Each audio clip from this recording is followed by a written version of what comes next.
조금씩 내디딜 때마다 굽혔다 펴기를 반복하고 서 있을 때조차도 우리 몸에 하중을 지탱하는 무릎. 사용량이 많은 만큼 다칠 위험도 커지기 마련이다. 젊은 분들이 운동을 하고 액티비티가 많아졌으니까 그걸로 인해서 파열이나 염증이 생겼다가 그 이후에 관절의 연골 손상이 조금 조기에 빨리 오는 경향이 좀 있는 것 같아요. 나이가 들수록 심해지는 무릎 관절염. 단순한 노화 현상이라 여겨 그대로 방치했다가는 생활 자체를 뒤흔들어 놓을 수도 있다. 또 최근에는 젊은 환자가 늘어나고 있어 나이를 불문하고 주의해야 할 질환이 됐다. 한 이틀 전에는 좀 심하게 좀 삐끗해서 무릎을, 그래서 무릎 왼쪽하고 바깥쪽이 계속 통증이 와서. 오늘 TV 주치의에서는 가장 흔한 퇴행성 관절염인 무릎 관절염에 대해 자세히 알아본다. 네, 이 날씨가 점점 더 쌀쌀해지면서 무릎이 시리고 아프다고 호소하는 어르신들을 더욱 많이 볼 수가 있습니다. 그냥 날씨 때문에 그러겠지 대수롭지 않게 여기고 그냥 넘긴다면 더 큰 일로 번질 수가 있다고 하잖아요. 맞습니다. 무릎 관절염은 분명히 치료가 필요한 질환이고요. 그것도 빠르면 빠를수록 좋다고 하니까요. 이 무릎 통증으로 고생하는 분들이라면 오늘 이 시간 좀 주의를 해주시면 좋을 것 같습니다. 네. 자, 오늘은 무릎 관절염에 대해서 자세히 알아볼 텐데요. 오늘 도움 말씀을 위해서 정형외과 윤영필 전문의 나오셨습니다. 안녕하세요. 네, 안녕하세요. 네. 안녕하세요. 자, 오늘 주제가 무릎 관절염인데요. 일단 무릎 구조가 어떻게 생겼는지 좀 살펴보면서 예. 무릎 관절염이 무엇인지 예. 짚어보면 더욱 좋을 것 같습니다. 그 모델을 보면서 제가 이야기 드리겠습니다. 네. 무릎 관절은 우리가 크게 무릎은 두 개의 당연히 뼈가 있고요. 그 뼈는 무릎은 실제로 세 개의 뼈가 있습니다. 대퇴골, 경골, 설계골 이렇게 되어 있고요. 그리고 무릎은 주위에 이제 중요한 잡고 있는 인대가 4개가 있습니다. 전방, 후방, 좌측 이렇게 있고요. 무릎 안쪽을 보시면은 우리가 많이 물렁뼈라고 하죠. 반월상연골이라는 연골이 이렇게 안쪽, 바깥쪽 2개가 있습니다. 이런 것을 우리가 통칭해서 관절이라는 용어를 쓰죠. 그렇다면 그 무릎에 어떤 염증이 생긴 게 무릎 관절염인가요? 예, 맞습니다. 염증이 생기는 원인은 여러 가지가 있겠죠. 우리가 외상으로 인해서 염증이 생길 수도 있고, 우리가 여성분들인 경우는 류마티스 관절염이나 남자인 경우는 통풍성 관절염이나 이런 것처럼 전신의 염증성 질환에 의해서 무릎에 관절염이 생기면은 이것도 관절염에 해당되고, 노화로 인해서 우리가 물렁뼈나 이런 게 점점 약해지면서 조금씩 파열이라는 것을 우리가 보통 퇴행성 관절염이라고 이렇게 보시면 될 것 같습니다. 네. 예. 지금 한번 얘기를 해주셨지만요. 무릎 관절염 하면 우리가 가장 먼저 드는 생각이 무릎 관절을 많이 사용해서 생기는 건가 이런 생각하시거든요. 네. 자, 그럼 무릎 관절염을 퇴행성 관절염이다 이렇게만 봐도 되는 건가요? 그거는 아닌 것 같습니다. 아까 관절염이라는 전체적인 개념이고, 그 중에서 우리가 많은 사용에 의해서 된 관절염만 이제 퇴행성 관절염이라고 하기 때문에 일반인들은 이제 관절염 이꼴 퇴행성 관절염이라고 보는데 그것은 아니죠. 네. 그래서 관절염이라는 것은 전체적인 개념이고 그 중에서 일부 우리가 인간의 노화와 관련된 그 관절염을 퇴행성 관절염이라고 보고 그렇게 네. 나누면 될 것 같습니다. 네. 그렇다면 이 퇴행성 관절염이라는 게 무릎 말고도 다른 부위에도 충분히 생길 수 있는 거 아니겠습니까? 맞습니다. 예. 퇴행성 관절염이라는 용어 자체가 우리가 많은 반복된 사용하고 관련이 많기 때문에 우리 몸에는 관절이 워낙 많으니까 그 중에서 많이 사용하는 관절에서 관절염이 많이 올 거고, 그리고 하중이 많이 걸려지는 그런 관절 쪽에서 많이 올 겁니다. 그런데 우리가 가장 많이 오는 게 무릎 관절염이 제일 많고, 그 다음에 어르신들이 또 많이 오시는 분들 중에서 어깨에도 관절염이 오고, 그리고 발목, 고관절, 또 어떤 분들은 팔꿈치에도 오시는 분이 있고 손목 관절도 오고. 근데 거의 대부분의 퇴행성 관절염은 아무래도 무릎 쪽이 제일 많죠. 네. 예, 예. 자, 무릎 관절염과 퇴행성 관절염을 같게만 봐서는 안 된다라고 얘기를 해주셨는데요. 같은 맥락이겠습니다만 화면 보니까 이 무릎 관절염 젊은 환자들이 늘고 있다고 하더라고요. 네. 그만큼 중년 이후에만 발생하는 건 아니란 뜻이겠죠. 그 맞습니다. 예전인 경우에는 우리가 농업 사회이기 때문에 농사 일을 할 때 무릎을 많이 꿇어서 하거나 많이 쪼그려 앉거나 이런 것 때문에 일을 많이 해서 생기는 관절염이 있는데, 지금의 관절염은 대부분 운동하고 관련이 많거든요. 요즘은 대부분 보면은 그 레저나 이런 걸 많이 하느라고 운동을 많이 하지 않습니까? 그 운동이 너무 지나쳐버리면은 어떤 특정 부위의 관절 연골이 먼저 찢어지거나 마모가 일어날 수가 있습니다. 그래서 예전하고 패턴은 좀 다른 것 같아요. 예전에는 이제 일하고 관련된 게 있었으면은 지금은 운동과 관련돼서 새로운 또 관절염의 하나의 형태가 새로 만들어지는 것 같습니다. 네. 자, 그렇다면 이 중년과 노년층에만 생길 수 있는 관절염이 아니라 젊은 층에서도 무릎 네. 관절염이 나타날 수 있다 말씀을 해주셨는데 그렇다면 내가 무릎 관절염인지 아닌지 좀 의심해 볼 만한 그런 증상들이 있을까요? 우리가 정형외과 정리에서 가장 중요한 것은 병을 의심하는 첫 번째 통증입니다. 통증. 우리가 당연히 무릎에 통증이 생겼을 때 이건 염증이 있겠구나라고 생각을 할 수가 있는 거니까 통증이 있고 이제 부종이라는 게 생길 수가 있습니다. 우리가 염증이라는 형태가 생기게 되면은 염증세포라는 게 모여서 붓기가 생기게 되어 있습니다. 무릎이. 그리고 그게 더 심해지게 되면은 관절에 물이 차겠죠. 물이 차는 거하고 물이 차게 되고 그게 더 심해지면 통증이 더욱 심해질 거고 이제 좀 더 심해지신 분들은 무릎 안에 이제 소리가 나신다는 분도 있고 걷기가 힘들고 이런 형태로 갈 것 같습니다. 이 퇴행성 관절염이라는 게 누구에게나 다 올 수 있는 거지만 또 그렇다고 누구나 다 걸리는 그런 질환은 아니지 않습니까? 그렇기 때문에 이 퇴행성 관절염, 이 무릎 관절염 예. 어떤 위험 인자를 피한다면 예. 충분히 예방할 수 있는 거겠죠. 예, 맞습니다. 그 위험 인자는 것은 우리가 그 제일 중요한 것은 균형이라고 저는 생각을 하거든요. 예를 들어서 우리가 하루 종일 제가 이렇게 지금 앉아 있는데 이런 자세에서 계속 몇 시간을 있다고 하면은 분명히 목이 많이 아파올 겁니다. 근데 무릎이라는 것도 관절이 우리가 일직선으로 정확하게 반듯하게 맞다고 하면은 그러면은 당연히 관절염이 좀 덜 오겠죠, 다른 사람보다. 그리고 나무가 있는데 나무의 뿌리가 단단하다고 하면은 이 나무는 잘 흔들리지 않을 겁니다. 뿌리가 약하다고 하면은 우리가 어쩌서 기둥이라는 게 만들어지게 되면은 그 기둥이 우리가 무릎을 지탱하고 있는 그 근육이나 인대 부분이거든요.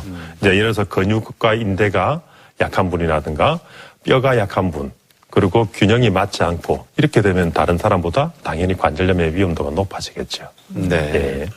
그 무릎 관절염을 예방할 수 있는 방법들에 대해서 좀 짚어주시면 좋을 것 같아요. 예.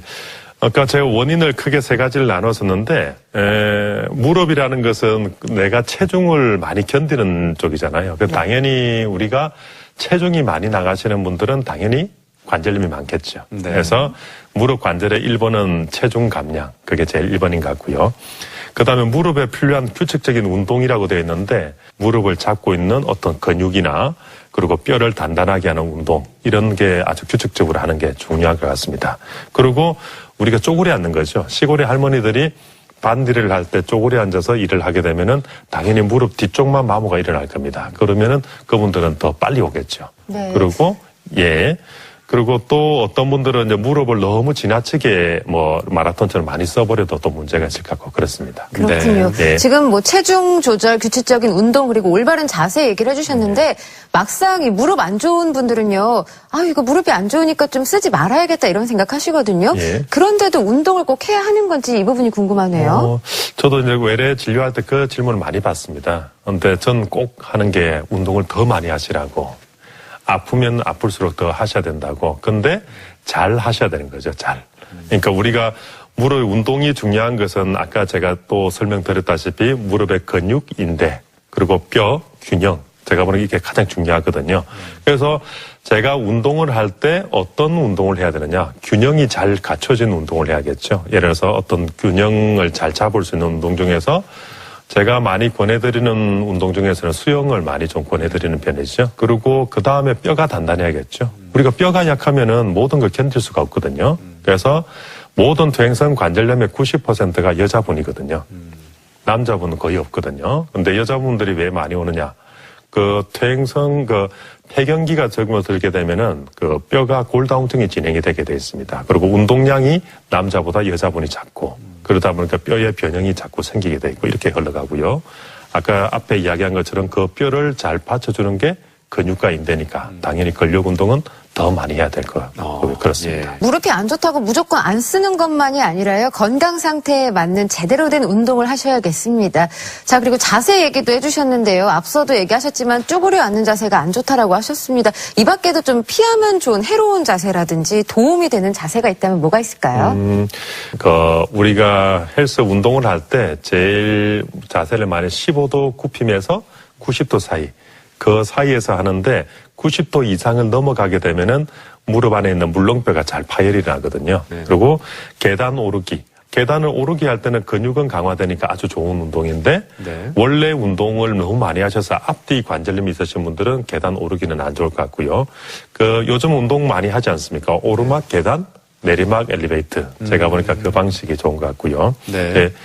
그러니까 급경사, 등산을 할 때 야산은 괜찮은데 급경사를 내려오실 때는 아무래도 스틱을 충분하게 쓰시는 게, 양쪽을 꼭 쓰시는 게 좋을 것 같고요. 아까 너무 쪼그려 앉는 거, 그게 90도 이상에서 뭐 120도, 130도 정도 넘어가 버리면은 그런 건 아주 안 좋은 운동 같습니다. 그리고 또 우리 주부님들이 많이 하시는 것 중에서 무릎을 대걸레질을 하실 때 무릎을 꿇어서 하지 않습니까? 그것도 관절염이 안 좋으니까 요즘 좋은 청소기 많으시니까 예. 그쪽을 사용하는 게 좋을 것 같습니다. 그렇군요. 네. 예. 말씀대로 그런 자세 그리고 적절한 운동으로 이 무릎 관절염을 예방할 수 있다면 참 좋을 텐데요. 그런데 이미 무릎 관절염이 있는 분들은 치료를 받아야 되는 거 아니겠습니까? 예, 맞습니다. 이 치료도 그 무릎 관절염 정도에 따라서 물론 달라지겠죠. 예. 아까 첫 번째 제가 무릎의 관절을 단계를 나눈다고 했습니다. 1단계, 2단계, 3단계, 4단계 이렇게 나눴는데 그 단계별로 치료를 하는 게 좋습니다. 뭐 이렇게 나눌 수는 없죠. 1단계, 약 2단계, 뭐 3단계 이렇게 나누지는 않고요. 예. 그건 환자의 상황이나 어떤 그거에 따라 결정이 나는 부분인데 이것을 이제 기준으로 해서 우리가 치료를 방침을 결정하는 게 좋을 것 같습니다. 그렇다면 이렇게 단계가 나눠 있다는 거는 이 네. 단계에 맞는 치료를 하면 우리가 상태가 심화되는 걸 좀 막을 수 있다 이런 얘기가 될까요? 예, 맞습니다. 그 상황에 따라 우리가 뭐 약물 치료, 물리 치료 이런 걸 하든지 운동 치료를 하든지 뭐 이렇게 그 상황에 맞게 수술을 결정하든지 그렇게 해야지. 관절염은 항상 제가 이야기를 하는 것 중에 환자분한테 제가 그 어르신의 무릎을 젊은 나이로 바꿀 수는 없습니다. 그건 제가 고쳐주거나 어떤 더 보존을 시켜주는 걸 노력하는 거지 제가 어떤 아주 용한 의사인 것처럼 젊은 무릎을 만들어주겠다. 그것은 잘못된 것 같습니다. 네. 근데 대부분의 이 환자들이 수술까지는 가지 않았으면 좋겠다 이런 바람을 갖고 있잖아요. 예, 예. 그래서 가장 먼저 간단하게 생각하는 치료 방법이 약물 치료인데 예. 또 약물 치료도 예. 어떤 약을 먹는 게 좋은 건지 또 예. 약을 한번 먹으면 계속 먹어야 되는 건지 예, 맞습니다. 이런 궁금증들이 많이 유발되더라고요. 예. 약 중에서는 우리가 관절의 영양제라는 게 있고 또 하나는 염증만 줄여준 염증약이 있고 진통제가 있고 진통소염제가 있고 이렇게 나눠져 있죠. 그런데 보통 우리가 그 상황에 따라 조합을 만드는 그런 형태로 갑니다. 어떤 분들인 경우에는 이분은 통증은 별로 많지 않고 관절염이 있고 하면은 우리가 관절 영양제 요즘 뭐 시중에 많이 파는 게 많지 않습니까? 그죠? 네. 예, 그거는 그 영양분만 준다고 생각을 하셔야지 그걸 치료제까지는 생각할 필요는 없을 것 같고요. 그리고 약 중에서 소염제가 있습니다. 소염제라는 게 염증을 줄여주는 약이 있고, 그리고 어떤 분은 통증만을 줄여주기 위해서 이제 통증을 더 강화된 약, 진통과 소염을 이렇게 나눠서 생각을 하는 게 좋을 것 같습니다. 그래서 예. 그 약은 예. 한 번 먹으면 계속 먹어야 돼요. 그렇게 하시면 안 됩니다. 예. 우리가 대부분은 약물이라는 것은 대부분 위장장애가 제일 큰 문제가 되지 않습니까? 예. 그리고 이 약물 중에서는 항상 부작용이라는 게 있거든요. 부작용이라는 게 뭐 간의 문제, 간으로 우리가 분해가 되어 나가니까 그런 부분도 고민을 해야 되는 부분이 있고, 예를 들어서 그 약을 먹었는데 몇 개월씩 계속 먹어야 될 거라고 생각되면 그거는 잘못된 거죠. 약이라는 것은 제가 생각하는 기준은 한두 달 정도 그 정도까지만 치료를 하고 그 이후에는 우리가 뭐 다른 방법을 고민을 해야지 약을 몇 달씩 먹는 것은 좋은 방법은 아닌 것 같습니다. 네. 네. 이렇게 약물 요법도 있지만 주사를 맞는 경우도 있다고 들었거든요. 우리끼리도 왜 뼈 주사 맞으니까 금방 낫더라 이런 얘기 하는데 이 주사 치료 방법 정확하게 어떤 것들이 있나요? 주사 치료도 이런 게 있어요. 아까 이야기하신 뼈 주사. 뼈 주사는 정확하게 이야기 드리면은 우리가 스테로이드 주사라고 하는 거죠. 스테로이드 주사. 그러니까 하얀색 어떤 약 같은 걸 집어넣어서 하는 게 있고, 그리고 관절의 영양제가 있고, 요즘은 주사 중에 DNA 주사라는 것도 있고요. 요즘은 뭐 플로로 치료, 인대 강화 주사 이런 것도 있고 요즘 콜라겐 주사도 있습니다. 각각의 기준에 맞게 쓰는 게 좋을 것 같습니다. 자, 그리고 관절 때문에 고생하시는 분들 병원 찾으시면요. 물리치료, 운동치료 빠지지 않고 권해지거든요. 네. 무릎 관절염의 경우에는 운동치료나 물리치료가 필요한지요? 그게 아까 운동치료랑 비슷한 것 같습니다. 우리가 단순한 무릎의 통증이라는 것은 관절의 통증만 있는 건 아니고 무릎 주위에 있는 근육, 인대의 통증도 꽤 많이 있거든요. 근데 실제로는 우리가 관절염이라고 했는데 주 통증의 원인이 인대나 근육일 수도 있거든요. 그래서 물리치료라는 것은 이제 관절염 자체에는 큰 영향을 미치지 않는데 그 관절 주위에 있는 근육을 풀어주는 형태를 가집니다. 우리가 일반적인 핫팩을 하거나 안 그러면은 전기 자극 치료 이런 게 있죠. 이제 근육을 풀어주는 거. 그런 거 근육 치료에 해당되죠. 그리고 운동 치료라는 것은 아까 제가 얘기한 것처럼 특정 운동이 우리가 무릎 주위에 있는 근육이 있는데 한 근육은 너무 약하고 한 근육은 너무 강하고 이거에 대한 근육의 밸런스를 맞춰주는 게 이제 운동 치료고 그렇게 보시면 될 것 같습니다. 네, 그렇군요. 자, 오늘 이렇게 무릎 관절염에 대해서 자세히 알아보고 있는데요. 그럼 여기서 병원을 직접 찾아가서 환자들의 이야기를 들어보겠습니다. 화면으로 만나보시죠. 우리 몸에 있는 68개의 관절. 그중 무릎 관절은 하루 10만 번 이상 사용되는 중요한 관절이다. 축구 한 지 얼마나 됐죠? 한 5년 정도 됐어요. 여기가 좀 많이 아프죠? 예. 이거는 우리가 이제 무릎이 이렇게 꺾여버리면은 대부분 무릎 안쪽에 있는 우리가 보통 인대라고 하죠. 인대 쪽 파일이 제일 많죠. 나이가 40대 중반이라 축구를 하고 나면 가끔씩 조금씩 미세하게 통증은 있었는데 한 이틀 전에는 무릎 왼쪽하고 바깥쪽이 계속 통증이 와서 그렇게 병원에 찾아오게 됐습니다. 축구를 할 때 외상은 주로 우리가 대퇴골이라는 뼈가 있고 그 다리와 무릎이 이제 서로 꼬여버리는 상황에서 주로 외상이 일어납니다. 우리가 이런 연골이나 인대 파열이 있는 상황에서 불안정한 상황에서 계속 유지가 되다 보면은 우리가 곧 얼마 있지 않아서 무릎의 퇴행성 관절염이 빨리 오죠. 무릎 관절염 진단을 위해 가장 기본적으로 진행하는 X선 촬영. 간단한 검사만으로도 환자의 상태를 파악할 수 있어 다양한 질환의 진단에 활용되고 있다. 그 후 보다 세밀한 결과를 원할 때는 추가 검사를 시행하게 된다. 정밀 검사를 통해 근육이나 인대, 연골 등의 조직을 조금 더 면밀히 관찰할 수 있다. 좀 어떠세요 지금요? 네, 좋아졌어요. 한번 꺾어보세요.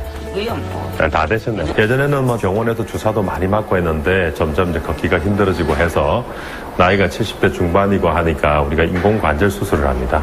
인공관절 수술을 하셨는데 지금은 회복하고는 잘 되신 것 같아요. 지금 한 일주일 정도 남짓되셨는데 일주일 정도 되면 이제 걷는 것도 어느 정도 걸으시고 지금 재활 운동 치료 중인 상태고 전반적으로는 큰 문제 없이 잘 진행되고 있는 것 같습니다.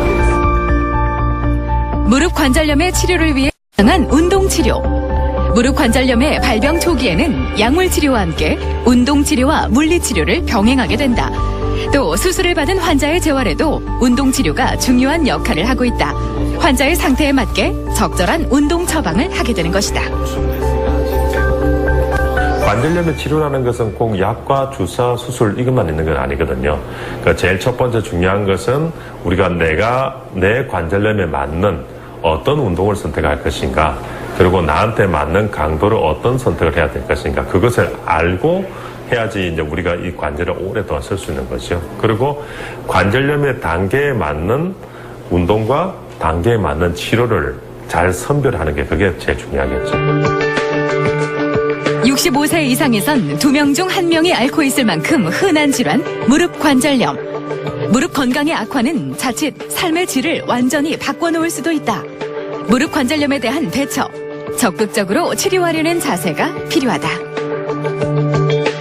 네, 병원에 찾아가서 무릎 관절염을 진단하는 방법을 살펴보고 환자들의 이야기도 함께 들어봤습니다. 네, 앞에서 무릎 관절염을 치료하기 위한 약물요법, 주사치료, 물리치료 살펴봤는데요. 자, 이제 수술치료가 남았습니다. 사실 피하고 싶은 게 수술치료지만 많이들 궁금해하는 부분이기도 하거든요. 자, 먼저 수술치료 어떤 분들이 좀 해야 할까요? 수술의 기준은 첫 번째는 아까 앞에 했던 치료를 했을 때 도저히 해결이 안 되시는 분이 있지 않습니까? 그런 분들이 아마 기준이 되겠죠. 그리고 아까 단계라고 이야기를 많이 드렸는데 그 단계에 맞는 우리가 정밀 검사를 해서 그 단계에 맞는 상황에서 이제 수술에 적응증이 되는 부분이 있으니까 그 상황을 보고 결정해야 될 것 같습니다. 네. 이 무릎 수술이 한 가지 방법만 있는 게 아닐 텐데요. 이 무릎 관절염 수술 어떤 것들이 있나요? 그러니까 크게 나눴을 때 우리가 이제 관절경 수술이라는 게 제일 많죠. 우리가 요즘은 이제 카메라를 보고 하는 관절경 수술이 있고, 그 다음에 다리가 휘어져 있거나 했을 때 절골술이 있습니다. 절골술은 우리가 절골술은 이제 뼈를 이제 잘라서 우리 교정을 해주는 거죠. 반듯한 다리로 만드는 게 있고, 그 다음에 마지막 단계가 이제 인공관절이고, 그 단계별로 또 이제 세분화된 거 있는데, 그거는 조금 이따 다시 또 설명드리겠습니다. 네. 각각의 수술법에 대해서 좀 알아보면 좋을 것 같아요. 먼저 가장 많이 행해진다고 하셨습니다. 관절경 수술에 대해서도 좀 살펴볼까요? 가장 기본적인 것은 관절염은 제가 이 모델 보면서 또 이야기 드릴게요. 네. 우리가 첫 번째 관절염이 되면은 반월상 연골이라는 여기에 물렁뼈가 주로 많이 찢어집니다. 첫 번째 여기가 찢어지고, 그 다음에 파란색에 있는 뼈에 붙어 있는 연골이 우리가 마모가 되고 이렇게 갑니다. 관절경 수술을 하면 거의 대부분의 환자들은 첫 번째 그 무릎에 있는 반월상 연골이라는 그 물렁뼈입니다. 물렁뼈가 찢어진 부분을 우리가 일부 잘라주거나 이제 정리를 해주는 거. 우리가 병원에서 환자분들이 많이 듣는 이유가, 그걸 했구나. 뭐 청소를 했다. 안 그러면 간단하게 소실을 했다. 뭐 이런 내용입니다. 그리고 또 그 다음은 여기처럼 이제 뼈에 있는 연골이 손상되어 있는 경우는 여기는 치료 방법이 여러 가지가 있습니다. 가장 옛날부터 많이 하는 방법은 이제 천공술이라는 게 있습니다. 뼈에다 이제 구멍을 몇 가지 뚫어줍니다.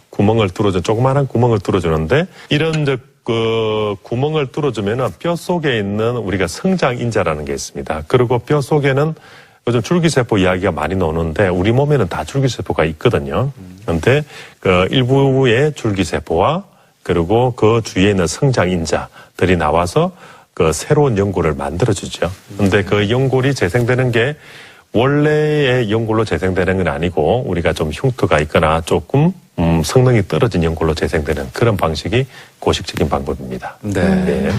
그 관절경 수술 방법 중에 하나인 그 미세 천공술에 대해서도 잠깐 언급을 해주셨는데 이렇게 관절경 수술 중에서도 좀 더 생소한 수술법이기 때문에 조금만 더 보충 설명을 해주신다면 이해가 쉬울 것 같은데요.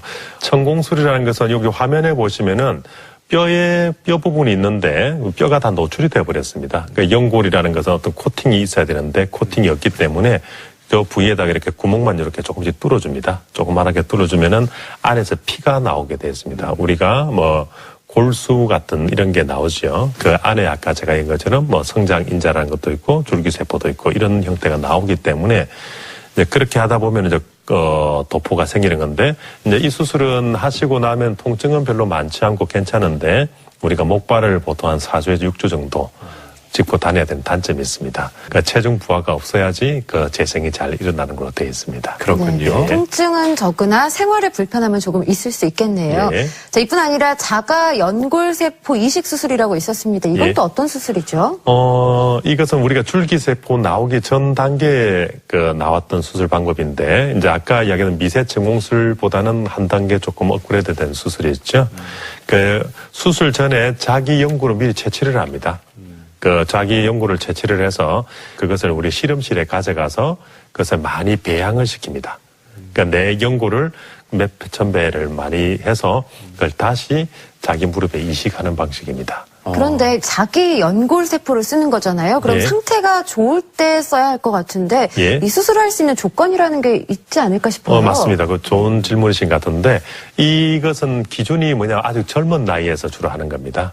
기준을 50세 정도를 잡아놓거든요.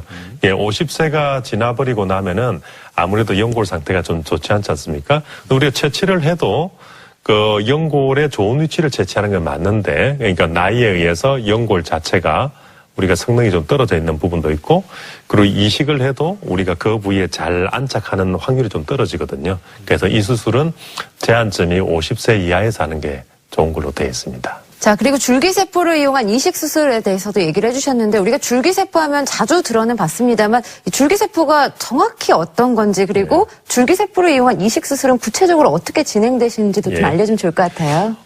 줄기세포라는 것은 아까 세포 이식 수술은 자기의 그걸 쓰는 거죠. 자기의 성인세포를 우리가 정식을 해서 하는 방식이고요. 줄기세포라는 개념은 우리가 태어날 때 나오는 첫 세포인데 이 세포는 어떤 환경에 의해서 우리가 연골이 될 수도 있고 어떤 전 단계죠. 분화하기 전 단계.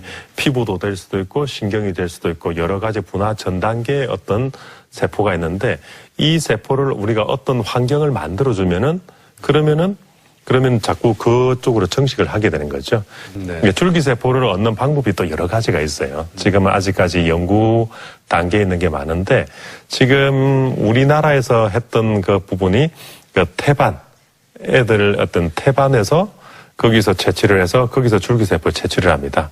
그러면은 내가 환자하고 언제 수술을 하겠다고 하면은 그 회사에서 이제 태반을 그때부터 녹이기 시작합니다. 녹여서 거기서 줄기세포를 채취를 해서 상품으로 가져오는 형태를 합니다. 또 줄기세포도 그런 것만 있는 게 아니고 자기 골수나 지방, 근육 이런 데서 떼어서 그것을 또 줄기세포 형태로 또 바꿔서 또 치료하는 방식도 있고. 앞에서 살펴본 수술과는 달리 나이에는 상관없는 건가요? 줄기세포는 나이가 상관이 없죠. 아까 이야기한 줄기세포도 방식이 두 가지가 있다고 했습니다. 자기 골수나 지방에서 채취하는 것은 나이 제한이 있습니다. 왜냐하면은 자기 골수 안에 있는 줄기세포의 숫자는 한정적이거든요. 그래서 기능도 떨어져 있고. 그런 줄기세포는 50세 이상에서는 하지는 않고요. 태반인 경우에서는 이거는 자기의 게 아니니까 이것은 나이와 상관없이 할 수 있는 게 가장 큰 장점인 것 같습니다. 그렇군요. 네. 예. 자, 그리고 또 다른 수술법으로 절골술이 있었는데 이 수술법은 어떻게 사용이 되는 건가요? 절골술은 우리나라 분들에게 많죠. 오자다리 우리가 많이 알고 있는 내용이죠. 오다리가 많은데 우리나라의 생활 습관과 이런 거와 관련이 좀 많이 있어 보이는데 외국 사람들은 이렇게 많지가 않은 것 같습니다. 저희들만큼. 다리가 휘어져 버리면은 아무래도 무릎 안쪽에 하중이 많이 가게 돼 있습니다. 그래서 우리가 절골술이라는 것은 다리를 반듯하게 만들어주는 거거든요.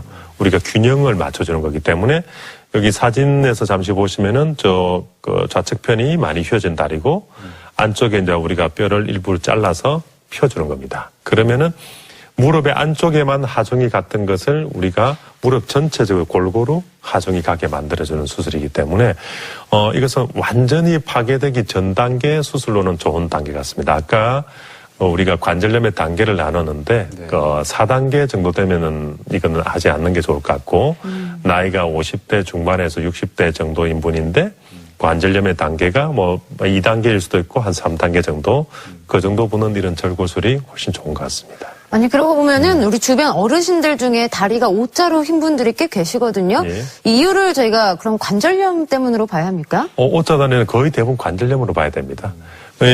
예를 들어서 류마티스나 이런 다른 관절염 때문에도 있는데 휘어진 분들은 본인들이 대부분 알고 계시거든요. 나는 젊었을 때 이 정도 휘어지진 않았는데 점점 휘어지고 있다. 그러면 거의 관절염으로 봐야 될 겁니다. 그렇군요. 예. 자, 지금 무릎 관절염 여러 가지 수술법에 대해서 자세히 살펴보고 있는데요. 근데 많은 분들이 무릎 관절염 정말 이렇게 손이 쓸 수 없을 지경까지 이르면은 결국은 인공관절 치환술을 할 수밖에 없다. 많이들 알고 계시거든요. 예, 맞습니다. 이 인공관절 치환술이 무엇인지 좀 자세히 짚어보죠. 우리가 이제 도저히 자기 관절을 이용할 수 없는 상황이 되었을 때, 이제 관절이 완전히 마모가 일어났고, 인대나 이런 옆에 잡아주는 것도 다 망가져 버렸습니다. 그러면 어쩔 수 없이 이제 바꿔줘야 되는데, 여기 보시면은, 관절이 있으면은 이렇게 쇠를 바꿔버리는 겁니다. 이제 모든 뼈를 다 자르고, 그리고 밑에 부분도 쇠가 있는데 이것을 우리가 인체 시멘트로 붙여버립니다. 그 위에도 뼈를 자르고 쇠를 바꿔 끼고 그 사이에 이렇게 이제 고강도 플라스틱이 있습니다. 이런 형태에 바꾸는 것을 우리가 인공관절이라고 하죠. 또 이제 방법적인 내용인데 그 뒤에 보면 새로운 수술법 중에서 내비게이션도 있고 3D 로봇 이렇게 나오는데 요것은 이 기구를 넣는 건 똑같습니다. 내가 뼈를 좀 더 얼마나 정확하게 자르는가. 그리고 어떻게 정확하게 잘라야지 우리가 이걸 안치를 시켜서 좋은 현상이 생기니까 정확하게 자르는 방법 중에서 이렇게 밑에까지 이렇게 여러 가지가 나옵니다. 우리가 내비게이션 방법이라고 해서 우리가 차량 내비게이션처럼 몸에 설치를 해서 몇 도 각도를 측정하는 장비가 있고요. 그리고 3D 인공관절이라는 것도 이제 이런 겁니다. 그 수술 전에 그 우리가 CT나 MRI를 촬영을 합니다. 촬영을 해서 내 뼈의 모델을 3D로 만들어 옵니다, 미리. 내 뼈의 모델을. 그 만들어진 걸 통해서 내가 가장 그 전체에서 뼈를 가장 잘 자를 수 있는 그 우리가 가이드 같은 게 있습니다. 가이드를 3D로 만들어 오는 겁니다. 네. 그러면은 그걸 탁 갖다 대면은 수술장에 갔을 때 너무 쉽게 되겠죠. 탁 새로 측정을 안 해도 되니까. 네. 넣고 그대로 잘라버리면 되니까. 네. 이렇게 하는 방식이고, 요즘은 이제 로봇을 이용한 것을 좀 많이 지금 하려고 시도를 하고 있습니다. 사람이 지정을 해주면은 로봇이 자르면은 좀 더 정확하게 자르지 않을까 이런 개념이기 때문에 어쨌든 좀 더 정밀하게 하려고 하는 그런 노력 같습니다. 네. 근데 많은 분들이 인공관절 치환술, 인공관절은 다 수명이 있다 이렇게 알고들 계시거든요. 예, 맞습니다. 어떻습니까? 인공관절의 수명은 저희들이 통상적으로 이야기할 때 보통 한 12년에서 15년 사이 정도, 요즘은 좀 많이 하시는 분이 있는데 제가 보니까 그 15년 전후 정도만 해야 될 것 같아요. 저는 설명을 드릴 때 12년에서 15년 정도로 이야기하는데, 그 예전에는 인공관절 수술을 하시는 분들이 거의 60대 초반 중반 되면 인공관절 수술 다 하셨어요. 그러니까 지금은 제가 보니까 그렇게 하시면 안 될 것 같아요. 지금은 예전에는 평균 수명이 70대 초반이었거든요. 네. 하시고 나면 어떻습니까? 60대 하시고 나 10년 남짓 쓰시고 나면은 수명이 끝나시니까 그게 맞습니다. 근데 지금은 평균 수명이 90이거든요. 90이면은 인공관절 수술을 제가 볼 때는 최소 70은 넘어서 하셔야 되는 거거든요. 네. 그러면 그 전 단계에 우리가 아까 관절경 수술이나 재생 수술이나 절고술이나 이런 거 있지 않습니까? 그걸 먼저 진행을 하고 마지막에 70에서 75세, 어떤 분들은 한 80세 넘어까지 하시는 분도 계시니까 그때쯤 돼서 인공관절 하는 게 더 나을 것 같습니다. 네. 네. 예. 지금 몇 가지 수술법을 살펴봤는데요. 여느 다른 수술과 마찬가지로 아무래도 재활 과정이 필요하겠죠. 예, 맞습니다. 그 무릎은 이제 인공관절을 하게 되면은 어쨌든 자기의 그 아는 다른 이물질이 들어와 있기 때문에 재활 과정은 뭐 무릎을 구부리는 운동하는 거 하고, 더 아까 처음에 우리가 중요한 관절염이 생기는 이유가 그거라고 했거든요. 균형, 그리고 둘째 근육, 뼈. 그러니까 결국은 재활 과정 똑같은 것 같습니다. 어차피 자기가 걷는 운동 많이 하고 무릎 구부리는 운동 많이 하고, 인공관절을 한 이유는 많이 걸어 다니기 위해서 하는 거지 안 아프게 가만히 모셔두기 위해서 하는 건 아니거든요. 인공관절 하시게 되면 더 많이 걸으시는 게 좋을 것 같습니다. 네. 예. 자, 그럼 여기서 이 무릎 관절염에 대한 오해와 진실을 OX로 한번 알아보겠습니다. 네, 먼저 이런 분들 많으실 거예요. 앉았다 일어날 때 혹은 무릎을 폈다 굽힐 때 별다른 증상은 없는데 무릎에서 뚝뚝 소리가 난다. 이러면 관절염을 의심해 봐야 할까요? 맞는 얘기인가요? 잘못된 얘기인가요? 그 맞는 것 같습니다. 보통 이제 환자한테 제가 이야기한 게 무릎에 움직여도 소리만 난다. 그런 분도 있고, 통증이 있으면서 소리가 난다는 분이 있고 이렇습니다. 그러니까 소리만 난다는 것은 우리가 관절염 때문에 나는 것도 있지만 어떤 우리가 압력 차이나 마찰에 의해서 오는 경우도 있거든요. 그래서 통증이 나지 않는 그 소리는 좀 지켜보셔도 될 것 같고, 우리가 소리가 나면서 통증이 있는 경우에는 관절염일 가능성이 높으니까 그것은 그 검사를 정확하게 해보는 게 좋을 것 같습니다. 네. 그리고 주변에서 보면요, 이게 무릎에 항상 이렇게 물이 차서 이 주기적으로 이렇게 물을 빼는 분들이 있거든요. 이게 무릎에 물이 찬다는 게 관절염의 하나의 증상이고, 예. 그리고 반드시 물을 빼야 되는 건지 O일까요, X일까요? 빼시면 안 될 것 같습니다. 아, X예요? 예. 무릎에 물이 찬다는 것은 어쨌든 관절염이거든요.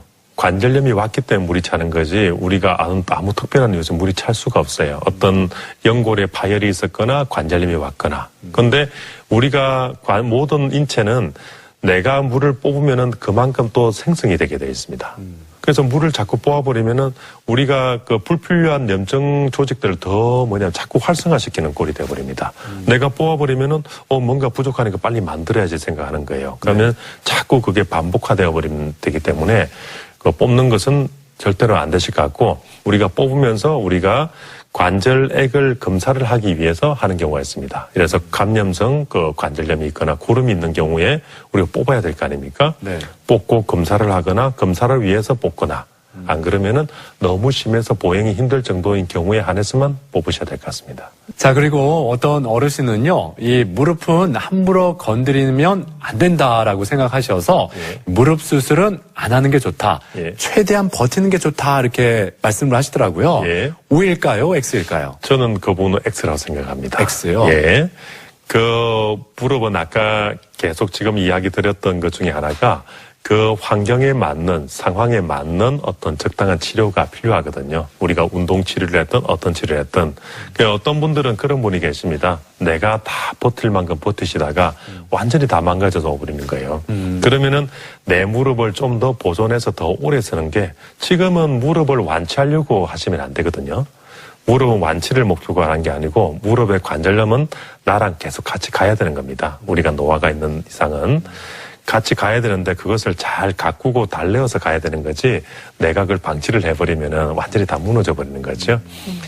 같이 간다고 생각하시는 게 좋을 것 같습니다. 자, 이렇게 무릎 관절염에 대해서 오해와 진실을 OX로 알아봤고요. 그럼 여기서 시청자 여러분의 궁금증도 함께 풀어드리겠습니다. 할머니께서 퇴행성 관절염으로 고생하고 계신데 연세가 많으셔서 치료를 받는 것이 걱정이 됩니다. 수술이 가능한 연령대를 알고 싶습니다. 네, 그 관절염으로 고생하시는 분들 이 부분 가장 궁금해하실 것 같아요. 특히 고령일 때. 예. 자, 수술이 가능한 연령대가 따로 있습니까? 지금은 없는 것 같습니다. 제가 볼 때는. 우리가 수술의 연령대를 고민하는 나이는 거의 대부분 이제 인공관절 수술할 나이대시겠죠. 요즘은 많이 하시는 분들은 한 80대 중반까지도 하시는 분이 있으니까. 근데 연령이 중요한 게 아니고 그 환자분의 건강 상태에서 결정하는 게 맞을 것 같습니다. 우리가 지금은 인공관절이라는 것은 수술을 할 때 사전 검사를 해서 이분의 심장이나 어떤 다른 건강을 확인을 꼭 해야 되거든요. 그 위험도가 높다고 판단이 되면은 하지 말라고 하는 거지 나이 기준을 그걸 갖는 것은 별로 안 좋은 것 같습니다. 축구하다 무릎을 다쳤는데 그 뒤로 물이 차요. 이것도 관절염인가요? 네, 관절염의 하나의 증상, 물이 찰 수 있다. 앞서 말씀하셨는데, 그렇다면 물이 찬다면 다 관절염으로 봐는 게 맞는 건지, 이건 어떻게 생각을 해야 될까요? 외상 후에 물이 찼다고 하면 이건 관절염이라고 진단을 하는 게 아니고 그건 외상이겠죠. 예, 외상이고 외상으로 인해서 안에 그 피가 찼거나 그걸로 인해서 예를 들어서 외상이 와서 물렁뼈가 찢어지고 영인대가 파열이 되었다. 그때는 외상입니다. 근데 이것이 6개월, 1년이 지나버리면 어떻게 그때도 물이 찬다면 그건 관절염이겠죠. 네. 그건 어떤 시기적인 문제 같습니다. 자, 오늘 이렇게 무릎 관절염에 대해서 자세히 짚어봤는데요. 우리 시청자 여러분이 이 무릎 관절염에 대해서 이것만은 그래도 꼭 기억하셨으면 좋겠다 하는 점 있으면 무릎 관절염은 네모다. 이 네모안을 좀 채워주시죠. 무릎 관절염은 습관이다. 그게 맞는 것 같습니다. 그 무릎 관절염이라는 것은 평상시에 자기의 어떤 행동과 습관에 의해서 대부분 결정나고 지금 우리가 대부분 20, 30대인 경우에는 무릎 관절염에 대해서 고민하시는 분들이 거의 없거든요. 근데 그때의 습관에 의해서 우리가 50대가 되면 관절염이 생기니까 어떻게 보면 젊은 나이 때부터 자기의 운동 습관이나 생활 습관 이런 게 가장 중요한 것 같습니다. 네. 네. 자, 미리미리 좀 습관이라든지 자세라든지 운동 준비를 해놓으면요, 관절염으로 고생하는 경우를 좀 줄일 수 있을 것 같습니다. 자, 지금까지 무릎 관절염에 대해서 자세하게 배워봤습니다. 정형외과 전문의 윤영필 전문의와 함께했습니다. 말씀 고맙습니다. 네, 고맙습니다.